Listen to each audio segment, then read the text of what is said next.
الحمد لله والصلاة والسلام على رسول الله وإذا سلام الأمان برشة الصومالية ده كلاود دجن يبرشة كلنا لدجن وحن جوجنا مركز كي إقرأ وأنكو قيبيننا عنتك لدون chicken بنقيبينني برادة قيبينني عانا قيبينني بسكوت بنقيبينني مركا إن شاء الله خاصة دقيقة دتك أباهن القالي ومقالة مركا إن شاء الله أرمها صرما ونا دتك أباهن مقالة حسون مران مركز إقرأ سأوي فإذستان عنتضاس فريقة قيبيننا marka insha Allah maadaama ay dad fara badan ay shaqo la'aan ku dhacday oo ina soo bixi karin oo ay aad ugu dhib badan tahay inay kharashkii iyo kiradii iyo waxyaalaha iska bixiyaan waxaan go'aan ku gaarnay markaas iqra hadaan nahay inaan arimahaas aan bulshada ku kaalmayno wixii aan qaban karno marka insha Allah ruuxii raba inuu ka faa'iideysto marka insha Allah this is Iqra Education Center and we are at the center right now distributing foods of different kinds, chicken, potatoes and many other products for those who need them. So we understand that there's many people who are out of work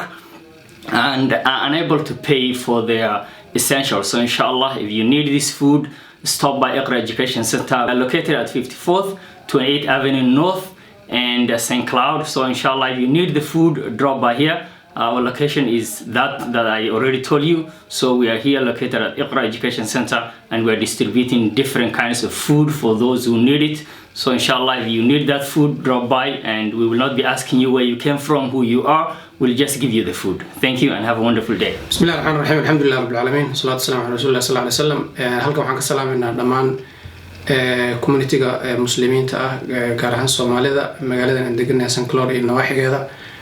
Sida uu inoo sheegay gudoomiyaha boardka Xasan Cabdullaahi insha Allah ta'ala waxaan bilownay inaan qaybino raashin waxaan jecel lahay hadii yihiin waalidka Iqra iyo hadii yihiin community-ga kale ee bulshadeen magaaladan ku noolba inay soo gaaraan oo ay raashinkaas qaataan waxaan isku daynaa inaan sii ballaarino markii hore waxaan ugu talagalay waalidka ilmuhu ay u dhigtaan dugsiga horeyna raashinka waa loo qiimi jiray ilmaha markii hore loogu talagalay hadii laakiin raashin cayriin ah oo maxaan ku rahaa baastadii iyo bariiskii iyo hilibkii iyo oo chickenka iyo caanihii caagadaha soo gadanayseen iyo baradhadii iyo mooskii iyo waxaas oo dhan weeyaan marka inaad soo doonataan ma rajeynina centerka Iqra waa taqaanaan insha Allah ta'ala kolba tirada aan helno waan sii kordhin doonaa insha Allah ta'ala organizationada arrimaha ku mashquulsan baan la xiriirayna horena oo la xiriirnay waxaan rajeynaynaa inaan insha Allah ta'ala ka wada faa'iideystaan caafimaad qab iyo nabad baan idin rajeynaynaa ilaahayna garab mariyo musiibooyinka socda الله waxaan weydiisanaynaa inagoo nabada inaan isku soo noqono santaradeenii iyo waxbarashadeennii iyo dacwadeennii